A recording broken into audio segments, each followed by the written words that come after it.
या संपूर्ण प्रकरणाचा सरकारपर्यंत पोहोचणारा मार्ग लक्षात येताच सत्ताधारी बचावासाठी पुढे आले।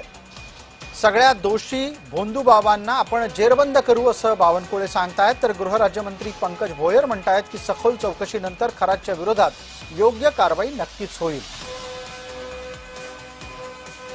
संमेलन होतं, त्या ठिकाणी लोक जात असतात, पण याच्या पडद्यामागे काय चालू आहे हे अनेक लोकांना माहिती नसतं। त्यामुळं खऱ्या अर्थाने जो दोषी आहे त्यावर प्रचंड मोठी कारवाई, जे नियमात आहे साऱ्या कारवाया जे या ठिकाणी सरकार करत आहे, पोलीस करत आहे, मला वाटतं की यामध्ये सत्य समोर येईल आणि सत्यामधून असे भोंदूगिरी करणारे लोक हे या ठिकाणी जेरबंद होतील।